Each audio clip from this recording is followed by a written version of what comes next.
Welcome to Amplify with Purpose, the podcast where we explore what it takes to live well and lead with purpose. We discuss everything from nuanced business strategies to transformative leadership and personal development.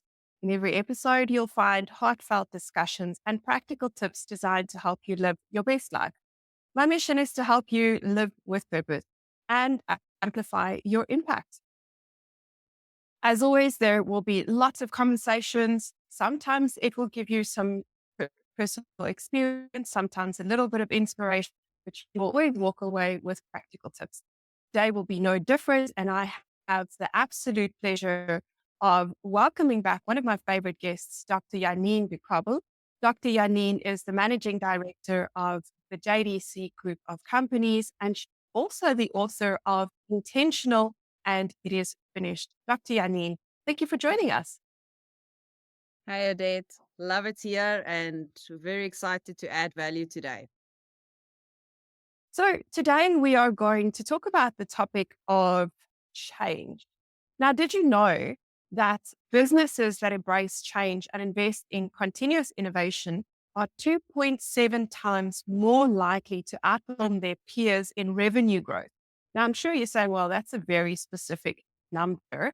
It is, and it's based on a study by McKinsey and Company that found not only adapt more quickly to market shift, but they also create a culture of resilience and innovation. And those two things really do drive long term success. So, Dr. Janine, what do you believe? Why do you believe the ability to be adaptable and change is critical in today's business environment? So, Odette, I think we all know by now that the only constant thing is change. So, adaptability allows us as businesses to obviously stay competitive. We have to meet customer demands. If we're not going to adapt it and if we're not going to change, we won't be able to meet the customer demands. And then obviously we have to do it so that we can navigate the uncertainties that we are all facing. The business Yeah. world is a big ecosystem and it's constantly evolving and it's constantly being driven by the rapid technological advancements, especially in the last year and a half. And that brings with it a lot of changing dynamics and market dynamics that is always changing. So I would also say is with the emergence of AI, automation and industry 4.0 technologies, businesses have no choice but to be able to act quickly and then pivot from the new opportunities so that they can, at the end of the day, mitigate the challenges because it is difficult. Change doesn't come easy. It's constant, but it's not always easy. Absolutely. One of our regular guests on the show, Christo, always says change is fun when it's done. And this is no different. So, Dr. Janine, what are some of the key signs that businesses need to adapt their strategies? I mean, are there warning signs we should be looking out for? Oh, absolutely. I think so. And if you look at the obvious things is that you will have a decline in your market share or your sales or your profitability of your business. I think we should look out for things like negative customer feedback or declining customer satisfaction. You're not meeting the needs as well as what you used to. In other words, there's something missing. So look out for the Mm. things that are missing. Look out for your sales that's gone down, your profitability that's gone down, and I would also say is look out on the horizon for new competitors and disruptive technologies. So I would keep an eye on those things because if you're not going to look at what is your competitors doing, new competitors, because they're using Mm. disruptive technologies, you might very, very quickly fall behind. And obviously, we have a couple of examples of that. And then I would also look inwards because I always do that is to check your staff, check your team. Do you have lack of engagement or maybe a high turnover rate with your employees? You're always employing, hiring, firing.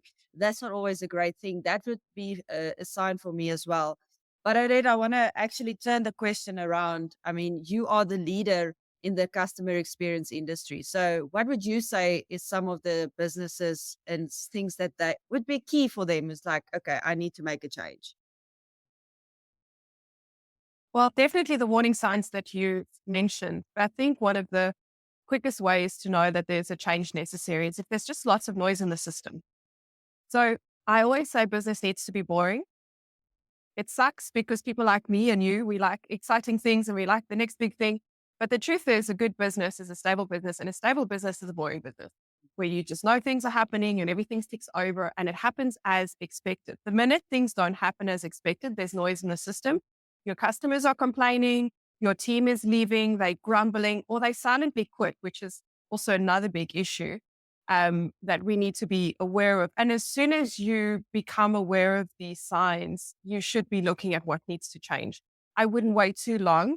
It's kind of like, when should you fire someone the first time that you think about it? It's the same with change. When should you be implementing change, looking for something? The minute you notice or you think about the fact that there might be a change necessary is the minute when you should do that.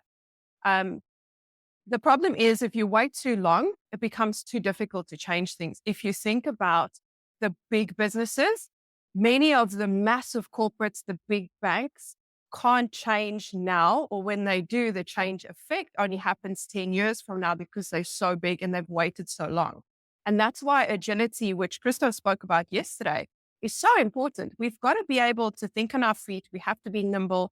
And where possible, we have to be proactive, because a reactive change means something has already gone wrong. You've already lost a customer. You've already lost your best employee. You've already lost market share. Proactive change looks at the environment and says, what are the things I'm anticipating might go wrong or could change? It doesn't always have to go wrong. And how am I going to respond, not react to this thing that's happened? From a customer perspective, you will hear your customers say things like, this isn't working, or I'm frustrated with, or they just raise their voice just a little bit. That tells you there's pain in the system. And whenever there's pain in the system, we have to turn around and address those. When we do, we are able to nurture innovative cultures within our organizations, and we nurture long-term relationships with our customers. And it doesn't matter what happens.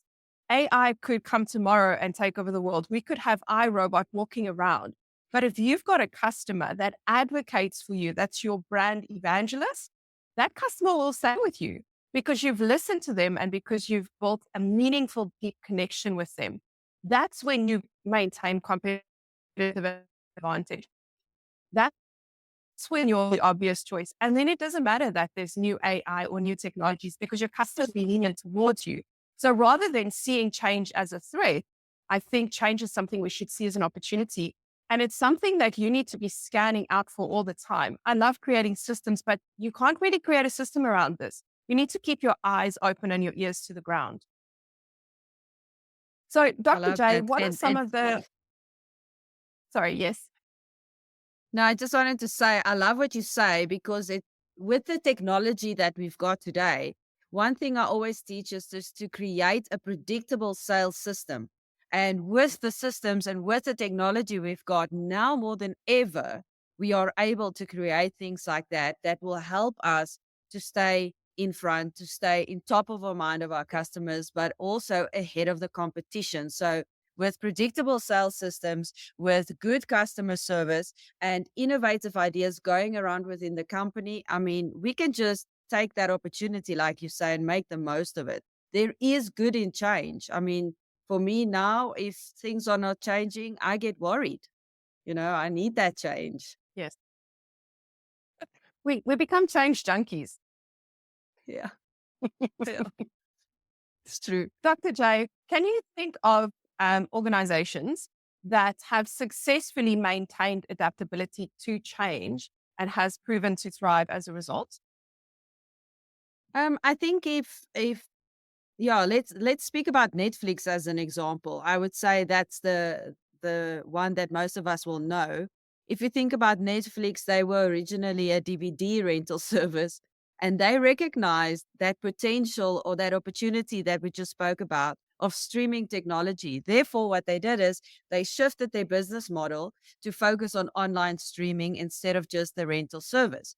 And by doing that, they created original content as well, and they used the data analytics that we also spoke about yesterday is using data analytics and make decisions based on that. So Netflix did exactly that. They used their data, they understood their viewers and what they like and don't like, and then they adapted their strategy and business model. And they changed the whole landscape of streaming. And now they are literally the global leader in entertainment.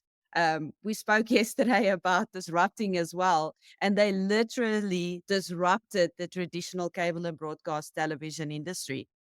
So they did really well with that. And if I can think about another one, or mention another one that's more technical, is Adobe. So if you're a graphic designer, you ever worked with any of the graphic design programs, you would know how it's still expensive, but how expensive it was because every year you had to buy the license to keep up to date.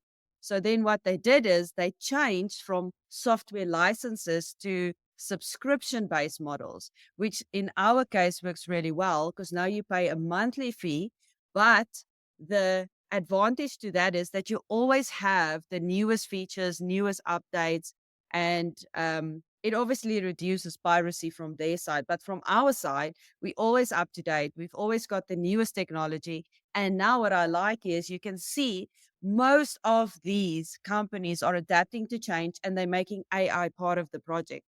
There's one or two other programs that I use. I think for video editing, I use Camtasia, and Camtasia is doing the same thing. You have a subscription based model and you just update, update, update, and then you update it to the latest technology, which is really phenomenal.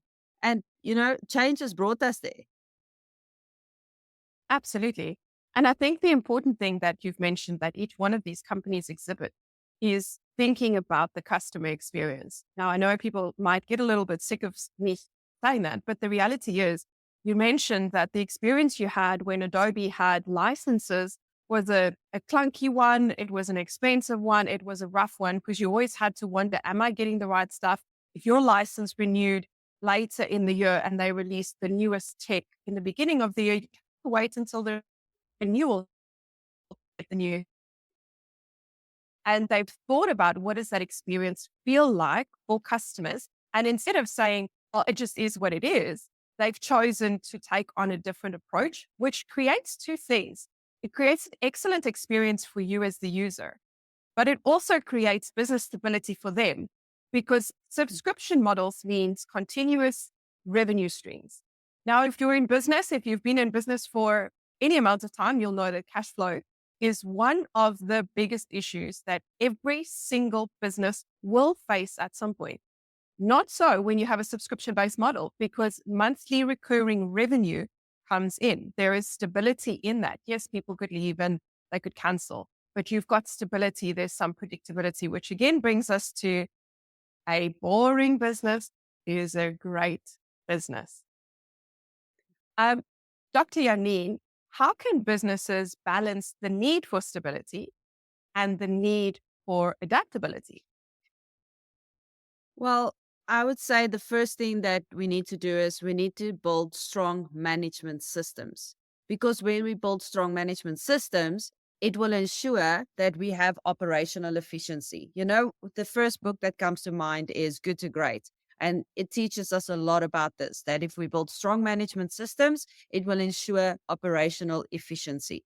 And when we set clear long term goals, it's but there's a but. We set clear long term goals, but we have to be flexible in the strategies.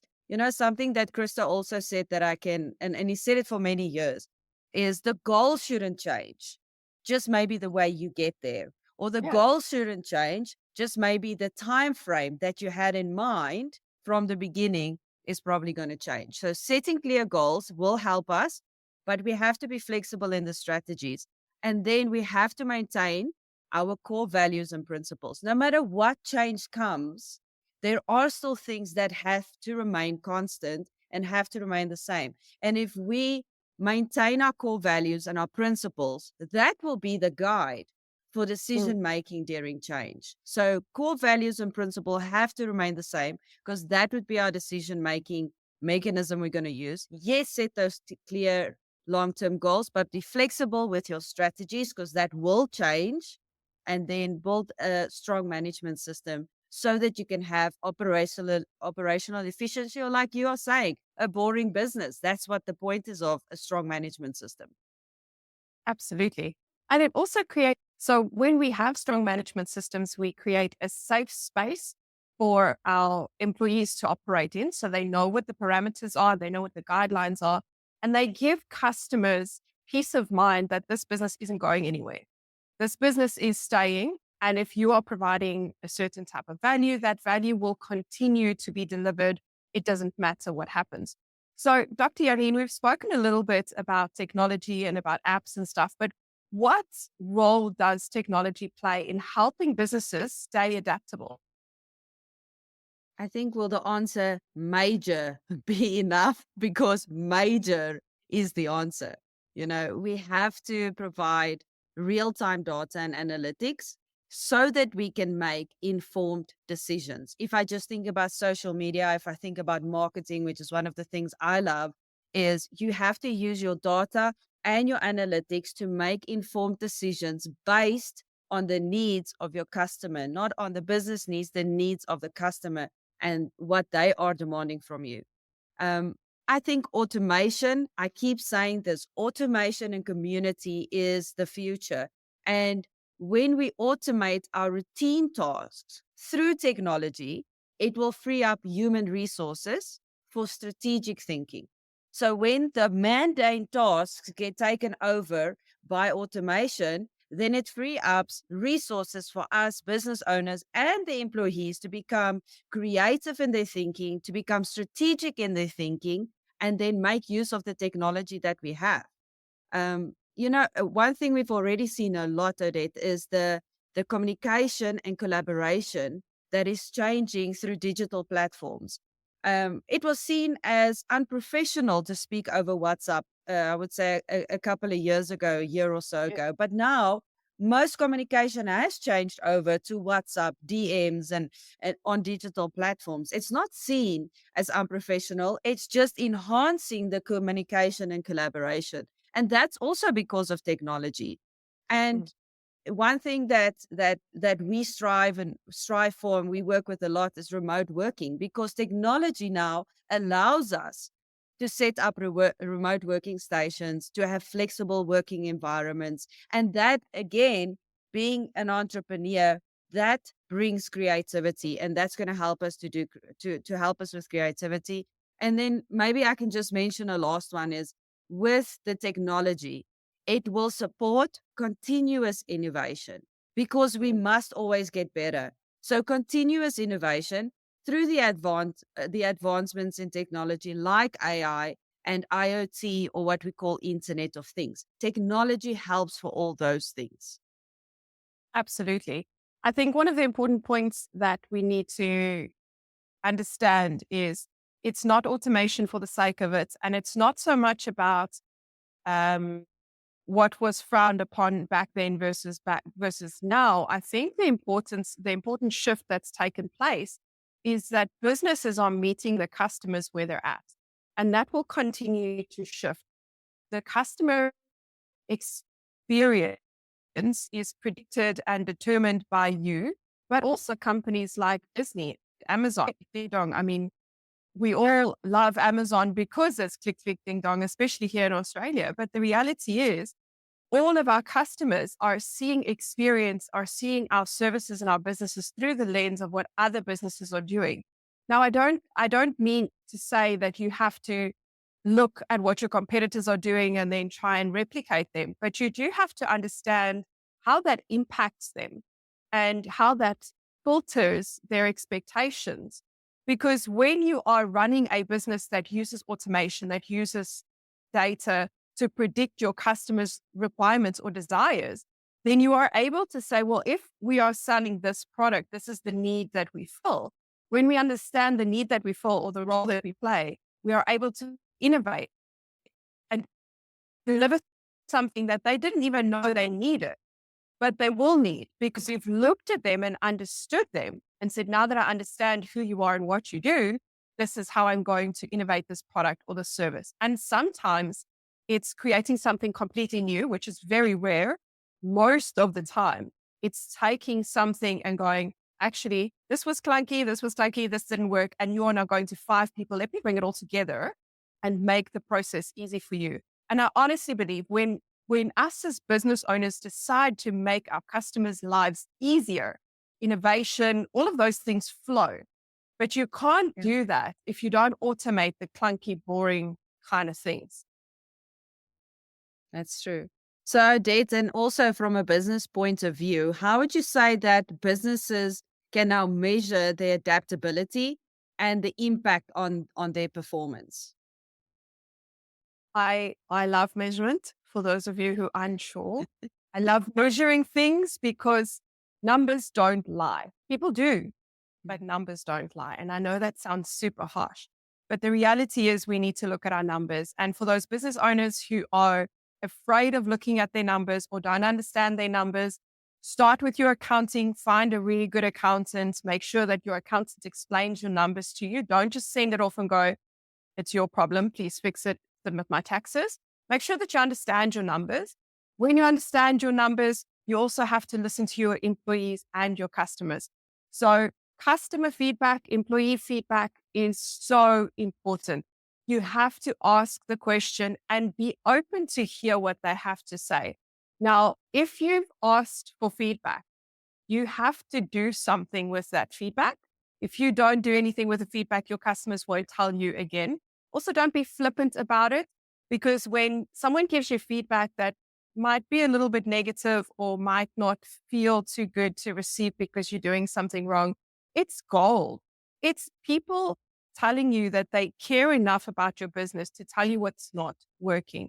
So feedback, whether it's from your team or from your customers, is always important. I would always listen to that. It doesn't mean that you're going to change everything, but you have to keep your eye on it. And then from a customer perspective, you have to think about which score you're going to use to determine customer satisfaction. Now, there are multiple types of scores out there. There's customer loyalty metrics, there's customer churn. You could use NPS. NPS is debated in the customer community because of the way it's done, and it's not done right. You're kind of doing yourself justice. But think about what you're using to determine whether or not your customers are loyal. For me, it's normally customer lifetime value. How long is a customer going to stay with you? How much money do they spend with you? And it's not that they're a dollar sign, but it's an indication of how much they trust you to bring their wallet back to you and spend with you rather than with someone else. When it comes to innovation, you want to think about what's your rate of innovation. And if the rate of change is every week there's a new implementation of something in the tech space and you are in a consumer space, then probably you don't want to be innovating every week. But you do want to keep an eye on things that may impact your business and make the changes based on that. I also want to add that you shouldn't be changing for the sake of changing. You have to have a purpose in mind. And when you make changes, it always has to be from a customer's perspective. How does this improve the life of my customer? How does this improve the life of my employees? If you're doing change because it's going to make your life easier, but makes it harder for them, you will fail. Yeah. We all understand financial indicators. So know your numbers. What's your profit ratio? Ooh, now we're talking numbers. What's your profit ratio? Do you know? What's your break even point? If you don't know, find out what it is and start looking at the numbers. If your numbers are trending down consistently over an 18-month period, there's definitely a problem. Market responsiveness, your customers will let you know very quickly if something's not working. I always say people tell you who they are, you just need to listen. And it's the same with your customers. Your customers are telling you what they want. You just need to listen. And if you're not listening, you're going to miss it and someone else is going to eat your breakfast. That's just the reality. Change management for your team. If you do decide to make a change, you have to decide upfront what does success look like and how you will measure success. Don't just say we're going to implement the new Microsoft Office package. Why are you doing it? Are you just doing it because it's the new thing? Or does it provide you with some efficiency? Does it provide you with some form of optimization? And of course, for the bigger organizations, I would absolutely recommend competitive benchmarking because competitive benchmarking tells you where you are in relation to your competitors. Again, it's not about seeing what they're doing to copy it. It's about seeing where they are really, really doing well, where they are falling short, and understanding your space in the market. It's never about copying because I honestly believe there's more than enough business out there for all of us. Mhm. We can all fit in and we all play a role. We just need to understand what role we're playing. And there's no uniqueness or unique selling proposition when you copy. No, none. So how are you going to stand out if you're just doing what everyone else is doing? That's why innovation goes so well with change and agility. Be able to innovate, do your own thing, stand out, and, Yeah. be quick to change, because with innovation comes a lot of change and adaptability. Yes. And there's a there's something you've just said. It's not about being hasty, it's about being quick. There's a difference. Hasty is my competitors have implemented this click click ding dong, I better implement it. I have no idea how to do it, so you just fumble it in and you sticky type the thing together and done. Now we also have click click ding dong. That's That's hasty. just the tick box. Exactly. Quick is saying we need to improve the efficiency of this process from purchase to delivery. How do we do that? And when we sit down and have the conversation, slow is smooth, smooth is fast. Have the conversation. Invest the time to think about how does this work for the customer? What could go wrong? What could go right? What do we need to say? What do they need to know? It'll take you a little bit longer. But when you implement and it's done and it's successful. It's kind of and like, suitable and yes, suitable to your business, because a lot of the exactly. implement, like we say, we tick those boxes, we put the stuff in because it's trending, so we have to do it. We're just ticking the box, but it's actually not working for you, your business, or your customers. Exactly. And I think, sorry, the principle, the engineering principle of measure twice, cut once is sort of what comes to play here. You don't want to quickly go do something and then afterwards have to go and undo all of that because you wasted time and money. And by the time you get the thing in, your competitors are doing something better anyway. So rather take the time to understand, how does this work in your context? How does this benefit your customer? What end result do you want for them? And how can you implement this in the best way? That also, by the way, means that you have to train your team. You cannot get away from making a change and then not training your team on those changes Yeah. and then communicating it. I mean, there's so many ways that this could go wrong if you are Yeah. hasty, which is why hasty is not what we're looking for. We're looking for quick moving, responsiveness, not reactions. Dr. J, any last thoughts on adaptability and the I think if I can say this, one of the words I would like people to get acquainted with is the fourth industrial revolution, Industry 4.0, all the same thing, or like Klaus Schwab refers to it as the Great Reset from the World Economic Forum. Because the fourth industrial revolution is the change and adaptability that we are talking about, because it literally represents the fundamental change in which we will live, which we will work, and which we will relate to another. So it's the era that we are now in, and it's characterized by all the technology which blurs the lines between physical, digital, and biological spheres. If you think about what I'm saying, you and I are sitting in different countries having the same conversation. There is a fusion of technologies coming together, and it blurs the lines between physical, because we're not there, digital, because we're doing this, and biological, we can't even touch each other right now. That is the thing I want people to just start thinking about, is the fourth industrial revolution, Industry 4.0, or what they also refer to as the Great Reset. And that goes together with what it is the smart technology we are using right now. It's AI, it's IoT, or Internet of Things, which is advanced. It's advanced robotics, advanced technologies. These technologies will allow machines to communicate with each other and make decisions without human intervention. Think about your smartwatch. that is communicating with the app on your phone that goes back to your medical aid or goes back to another app to tell you run like this, walk like this, do more exercise like that. That is all part of smart technologies. So something we can also look at is big data, and then also customization with things like 3D printing and so on and so forth. So yeah, that would be my last thing that I would add to everybody, and just to say is keep adapting, keep making those innovative changes to your business, because that is what's going to make you stand out above the crowd, keep your unique perspective, and be able to change into the future successfully, because that's what we've spoken about. Use the technology, get into the things, and make the changes so your company is successful in the future. I love that. Absolutely. The future is human. It's not robots. It's not Absolutely. AI. It's human. And the humans will be supported by all of these really amazing things that are coming your way. So, Dr. And Janine, like I always say, I just want to say one more thing is that the one thing I always say is when you're an entrepreneur and you're an innovator, my favorite quote that I always tell my team is, I live in the future. I only drink coffee here. And that's the I've seen that. mindset that we need to adapt. Absolutely. I love that. So, Dr. J, talking about the future, I believe there's something really cool happening in September. Do you want to tell us about that? I can't wait for September, besides for the springtime in South Africa that I'm really looking forward to. It is the Business with Altitude Success Summit that's coming up in September. And we really want to invite you to be there. It's going to be myself, Odette, and Christo.